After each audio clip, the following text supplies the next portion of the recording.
Season 1, Episode 15, Personal Wealth.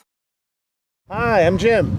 And I'm Hisham, and this is The Quantumly Leaping Podcast. Second time we're doing together, second time at the Coronation Park in Toronto. Yes, it's July here, mid-July 2020, and we're back at here Coronation Park because it's a nice venue. We got a nice picnic table here, and we're looking. And it's great weather. It is great weather. So we've been exciting times here. We're nearing a big milestone with Quantumly Leaping. So hopefully in the next few weeks, we'll leave it when it comes, and it's gonna be a huge surpriso. Yes. Right? So, yes, it will be. So today we're going to be talking about. Today is about personal wealth. Yeah, but before we start, we're just telling you that these couple of episodes that we're going to do are like summer episodes, so they're like light and a little bit shorter because we know that you're busy going here and there in the summer, enjoying your life. You don't want to hear our boring podcast too long. Of course they do. Of course they do. They like to do it, but it's like they don't want to hear it in a boring 1 hour, so we're going to do it like in a half an hour. A half an hour, 30 minutes. Yeah, so they can listen to us because they love listening to us, but it's going to be lighter. Yes. So they can enjoy it while they're driving somewhere, and they can finish it before they arrive. Apparently, because we're too serious. Apparently, so we're doing some lighter episodes here in the summertime. Yeah, and it's summer. Yeah, nobody wants. Yeah, who wants to listen to you guys? So let's dive in. Yes. Into our first topic. Yeah. And here we have our notes. Of course, as you know, we're always having our notes. Yes. And our first topic is actually what is personal wealth. Yeah, so I'll take start of this. So personal wealth is a number of things. It's your assets, your liabilities, your income, your expenses. And all those work together. And the minute you understand all that and how it works, you'll have a better understanding what you're doing in your life. And maybe, can you afford a home? Can you get an apartment? You have to understand about your thing, and now especially what you own and what you owe. Yeah, so it's important to know that I'm part of a group called the Cash Flow Game Group, and we play a game called the Cash Flow Game. It's a financial literacy game, and the predication of the game is about this. And we have a little map and assets, liabilities, and it's a very powerful game because everyone plays the game a little differently because you choose a different career. Yeah. But the reason I want to bring it up is that we have to take advantage. Now with COVID, a lot of things have happened, and we're going to discuss here in this episode that your personal wealth has made a difference. My personal wealth has been affected, but I've done a few things that have helped for me to know that I can go out there and make money to overcome it. So, but again, just to have the context of what we're discussing, and do some research, learn about that. A lot of great books on these topics. Yeah, and just to know this, it's not just what you can see, because some of it is actually what you cannot see. Yes. Like your tax liabilities, because people do not sometimes count that they have to pay taxes, or what is it going to be if I have that much income, or low or high, yes. Right? So taxes is a very important thing, as you have to know what you own and what you owe. Yes. And whether you are working in a steady job that you have a steady income, or a lot of people here start working in a gig economy as well, and this becomes very important to understand. My mask just flew out, but it's very important to understand that. We're living in a world, specifically with this pandemic happening, where things are starting to get, I don't want to say a little scarier, but even the people who have steady jobs, a lot of them are losing them right now. And if you didn't have a good plan before this COVID-19 happened, then your personal wealth is screwed up. And for many, it has affected. For myself personally, it affected my income when this happened. But what I realized is you have to be.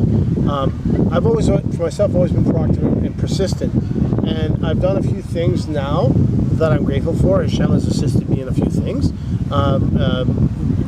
to get things, and this is where connections are great.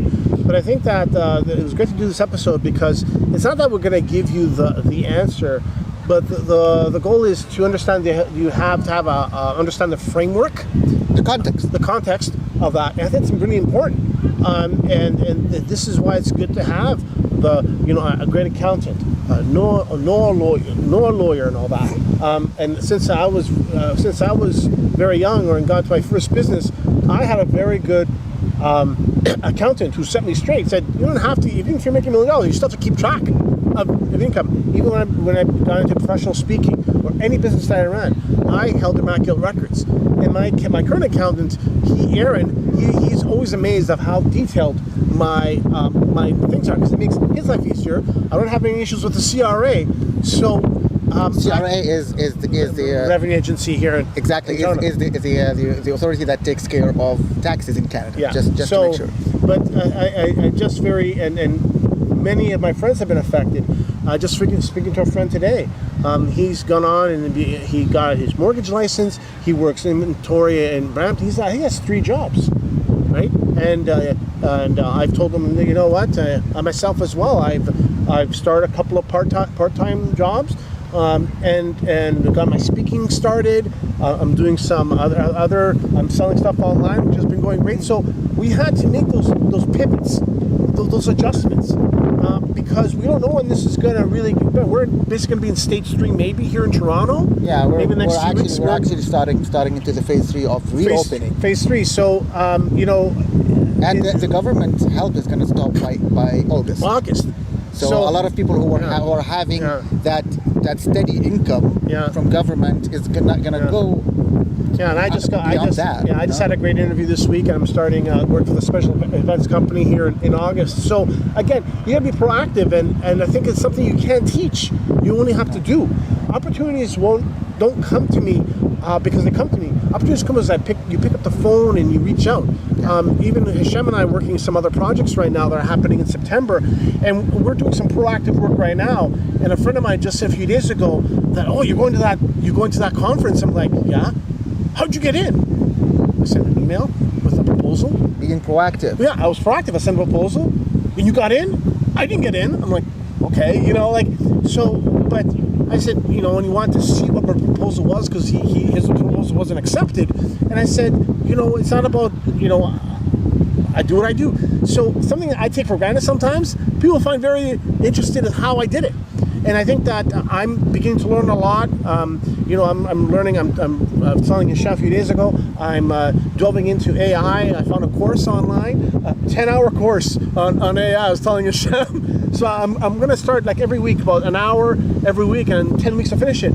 It's something maybe a little over my head, I have to admit to you, but I read a great book a few months ago, and I really kind of understand the framework of it. Yeah. But I'm going to delve in. Why not? What have I got to lose? It might get you few doors to open. Yeah. So but it's very involved. Like it's 10 hours. Like it's structured. So why I'm telling you this is that there's things that you're passionate about. Like I do photography now. I go take pictures of skateboarders, and everybody's asking me, "Oh yeah, you're a photographer? Yeah, I have a media company. Really? What's your card?" People ask me for my card at the thing because one of them is getting married next year. Another one wants some modeling. I'm not even promoting myself. I'm just sitting there taking pictures, but I'm there every couple of days. You have to always to look for I can't have business cards on. I can't have business cards with me. You have to always to like look just today for income. I mean, just right now, before we started, we met a woman I worked with in mid 90s at a video store. You're making yourself too old. Okay. And she has 2 daughters now. Her husband. Literally 20 minutes out because I do work in the movie industry. You never know we're going to meet people. Like in a park in the middle of nowhere, I meet someone that I know. So the reason I'm telling these examples that if you're not out there putting that energy out, ladies and gentlemen, what are you doing? So back to the personal wealth is that wealth is what you make it. And the reason I was really passionate about this particular episode is that we're not going to give you the answers, but we're going to want to give you the context of what to look for. Yeah, and the last thing I talked about for this topic, because you mentioned that you have to have a good accountant, but yes. I would say also not just an accountant. I think you also want to find someone who's like more of a financial advisor. Yes. If you don't know what you're doing, yeah. I mean, he doesn't have to be just an accountant, because an accountant just can calculate and tell you this is what you have to pay, these are your taxes, whatever. But I agree. But they don't many of them actually do not, and this becomes also to being proactive. Yes. I don't tell them like, oh, you know what, this is what you should do to make less payment for your credit card or to get less, what do you call it, interest rate or something like that. And we had, for our business, for a different business that I had before, we had a very good and professional. He was a CPA, but he was not just an accountant, and he was also a financial advisor. He showed us a lot of ways. Of course, they are all legal, but you don't know these things until somebody tells you about. And we've got a lot of money because we were still starting in a business and we were not making anything. We were spending a lot, but he found us a lot of ways to get the maximum that we can of tax returns, because that's your right. Right. But if you didn't know how to do it, if you don't know how to fill that, and you don't know how to do it, you're gonna screw up, and it's gonna go very bad. And that's not just for business, that is also for personal. And I'm very passionate about that. Since then, I feel that finding a financial advisor is the most important. So if your accountant doesn't advise you what to do or how to get yourself out of a mortgage or of a credit card debt or whatever, fire them. Find someone who gives you a better advice, because there are a lot of ways. Again, they are all legal, that you can get the maximum of your tax returns, you get the maximum of your savings. Or if, for example, he advised me also on personally on the TFSA, the tax-free saving account, which is a very nice way for you for your retirement as well. You know, so that's very important. Find yourself an advisor, and with that, I believe we should go with our next topic, which is actually why is financial literacy important? You remember we talked about financial literacy when we talked about the episode of education. Yes. Remember that? Oh my goodness, we did. Oh. Yeah, we bitched a lot about that because it's very important to us. But oh my God, you gotta watch that episode, ladies and gentlemen. Now that was two parts we did. We did two parts. one of our schooling and one about higher education. Oh my goodness. But we talked about. We did. We talked, and we promised you that we will tell you a little bit about it in a different episode, which is we're talking about it right now. And I'll first leave because I know you're so passionate about financial literacy. So I'll let you start. With that. So basically, we're gonna go a little deeper. So we talked about here. We made some notes here about mortgages, credit cards. What else did we write here? Mortgage, credit cards. So debt management. So all these three things are important. Now, again, I'm not here to tell you specifically strategies. That's not what this is all about. We're not preaching. But what is important is that I can tell you, I have a few friends who went bankrupt, ladies and gentlemen, because they couldn't control their credit cards. Okay? And the reason I'm telling this story, the guy's name is JD, we'll call him. We even had an intervention twice with him, and it took him 7 years to get his credit back. So I have first-hand knowledge to see how someone was just using credit card. Me, on the other hand, I took care of my credit card. I managed it, took care of it, and I have good credit rating. But just to see how people can get into debt.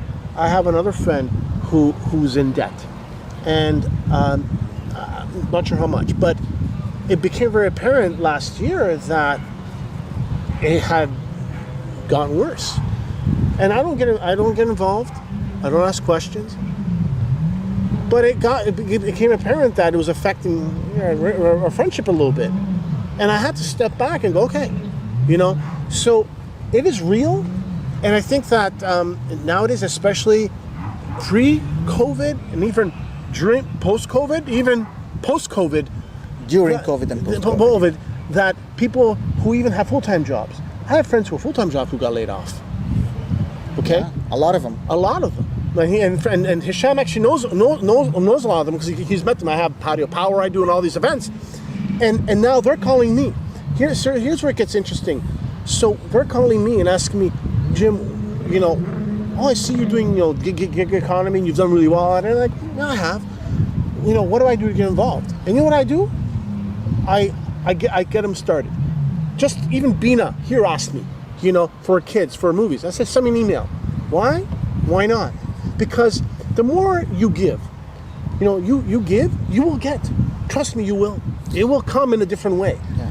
And this is how I know it works. And I'm not preaching it, but I'm telling you.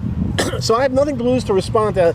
Because Yeah, but you know, so I believe the problem of our generation is that we've never studied financial literacy in didn't. anywhere. No, we didn't. So when this thing the government happened now, the government now is preaching financial literacy. The government now is launching. I know, but is launching financial literacy programs right now. But the thing, the time that we were at school and everything, the standard of living is that you're gonna get out, you're gonna graduate of college or high school or whatever. You get a job, steady job, whether it's low paid or big payment, it doesn't matter. Even the minimum paid jobs were like steady, and you can work at 20, 30 years, and so I don't think they appreciated at the time that financial literacy is something that you have to learn.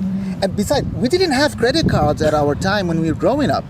And this now you're spending money that you don't own. Yeah. And it's not just that you're spending them, they grow up again, because a lot of people say, oh, I'm gonna do the minimum payment, but that's gonna make every month the interest going up and up, Yeah. and then $1,000 becomes like 10,000 in no time, just out of interest. Yeah. You know, Yeah. not out of a lot of it's becoming purchases. it's a big problem, and I think that's why this COVID crisis has brought to light the inequalities with people thought they had a great job. All of a sudden, they're out of a job. Many businesses have closed.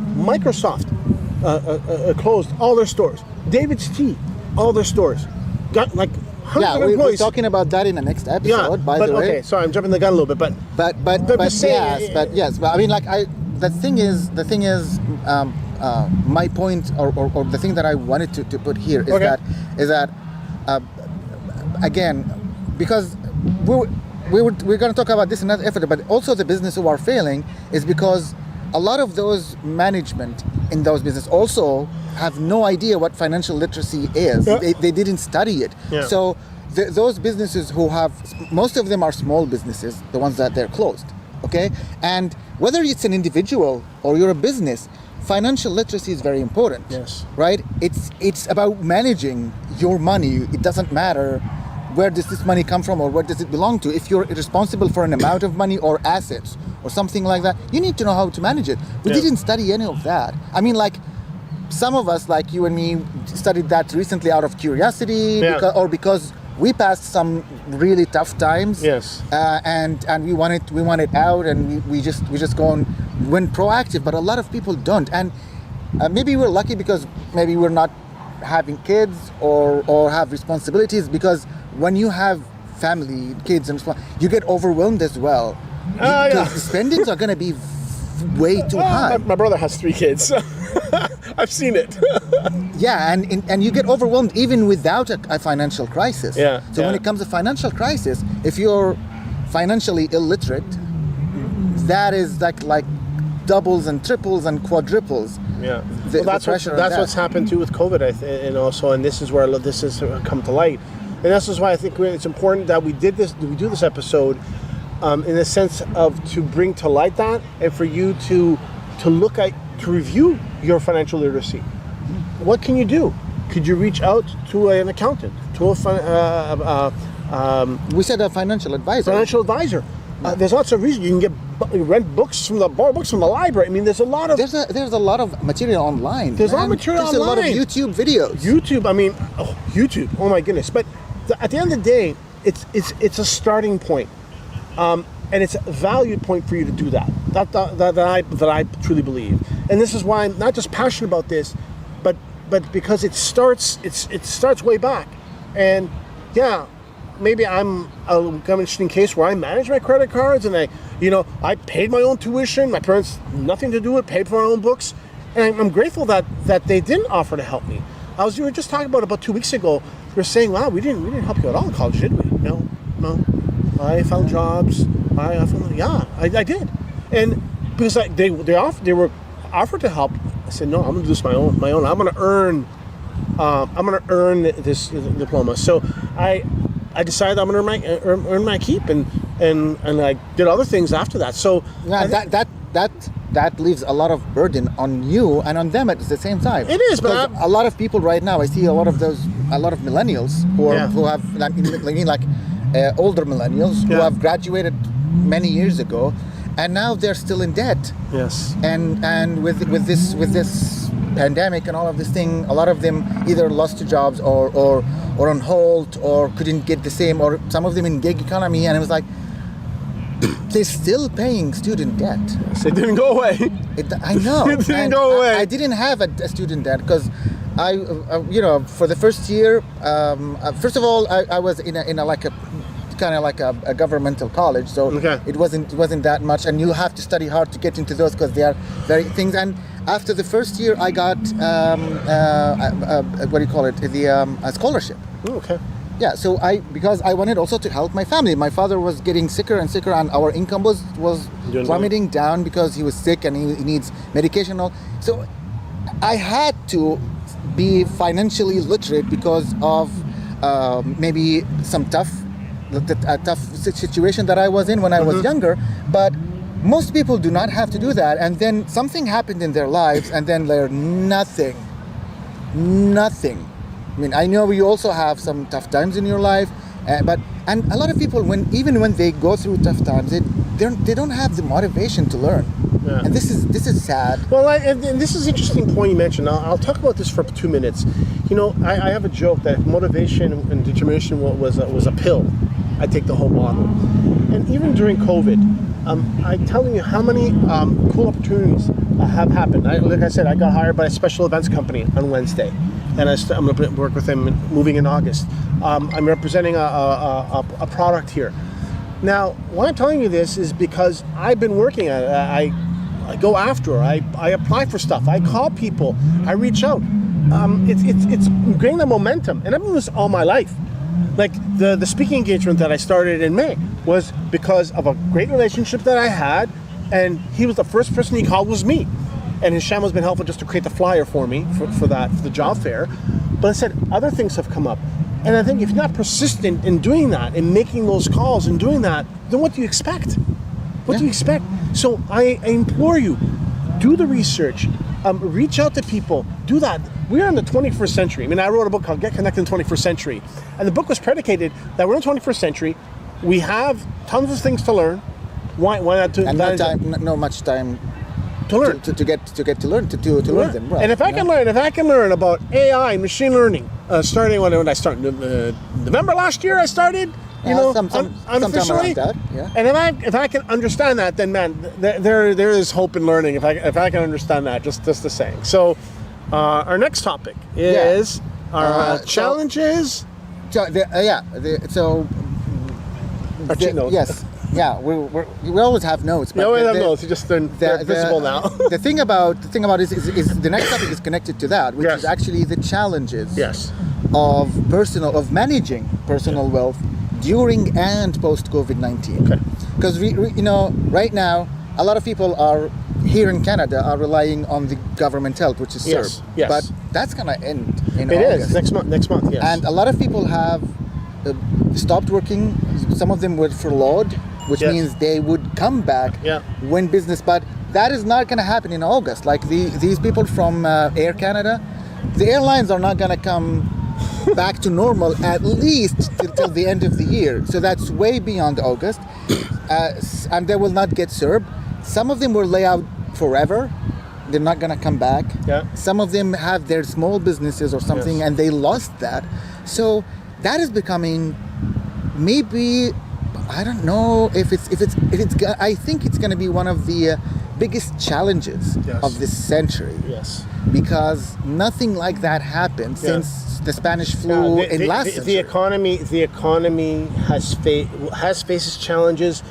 Will continue to face its challenges because this COVID has brought us to the brink of realizing that there was a lot of things wrong with our economy. It failed everybody. The people from the gig economy who they thought was a little thing is a few thousand people. And that was not even in the equation. Now it's like, oh yeah, how about the people in the gig economy? What's going to happen to them? So they may make some changes to CERB and after August, who knows? But again, you cannot wait. That's what I'm saying to him. I have gone out. Have I replaced all my income? No, but I'm going to do my best to go out there and make it happen.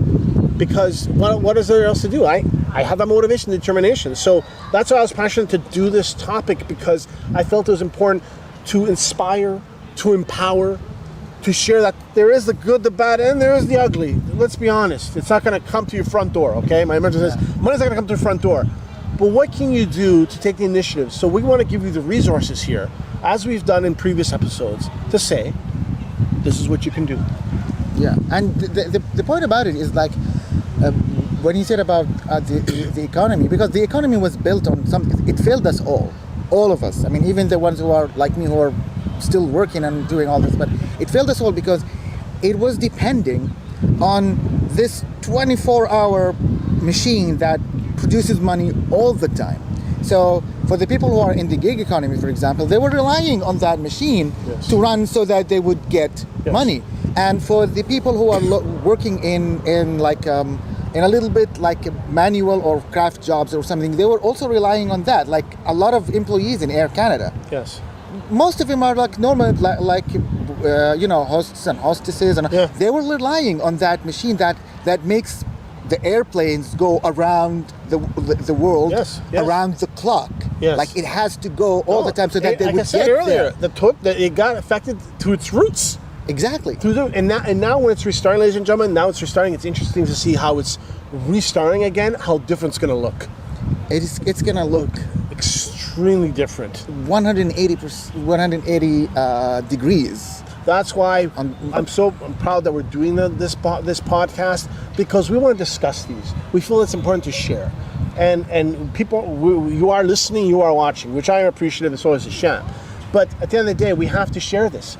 And not just in Canada, in North America, the whole fabric of the economy.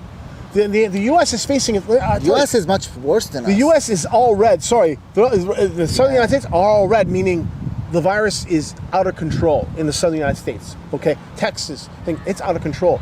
And after they reopen and now they're shutting down again. They're arguing over masks. They're going to court over masks. All sorts of things are going on. Now, we are very close to the United States. We've closed the border till August, ladies and gentlemen. Our economy is very connected. Very connected. So now it's unbelievable to see what's happening there. It's not even funny. It's almost like every night you're watching, like, wow, what's going on? So, again, it's like a bad, the worst type of horror movie. Yeah, it's a bad horror movie. We're discussing the worst type of horror movie. The worst horror movie ever.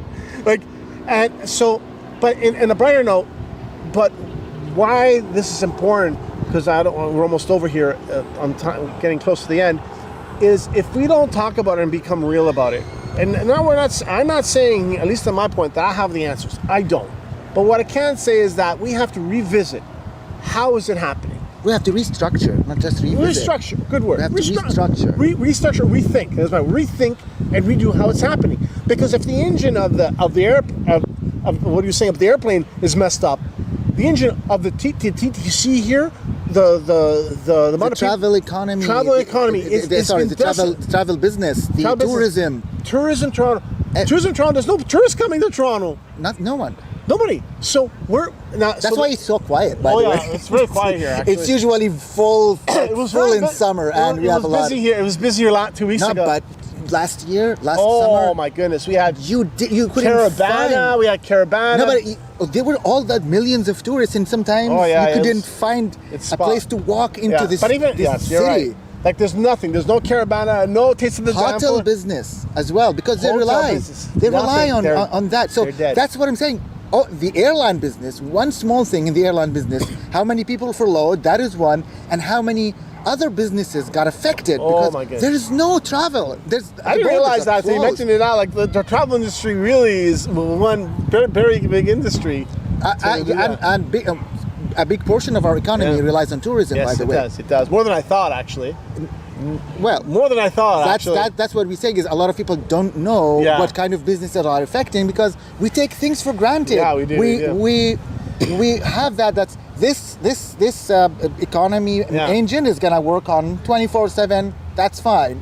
I mean, it might need some tweaking here and there for every decade or every couple of years. Yeah. But we were relying, we were taking it as for granted. And one nasty virus brought all of us to our knees. And let me tell you, it's 18 weeks into this virus, and gratefully in Canada we've gotten under control.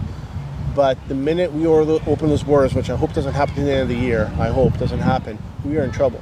And now we have big problems with our baseball team, because our baseball team wants to go to the States to play baseball. Oh, God. And there's, I know, but the reason I'm mentioning is the Blue Jays are in quarantine. Toronto Blue Jays are in quarantine here at the Rogers Centre, and there's a hotel attached to the field. So they've been quarantined. But now, will they allow teams from the U.S. to come play here, or do they have to go to the U.S.? And that's a whole other decision above my pay grade.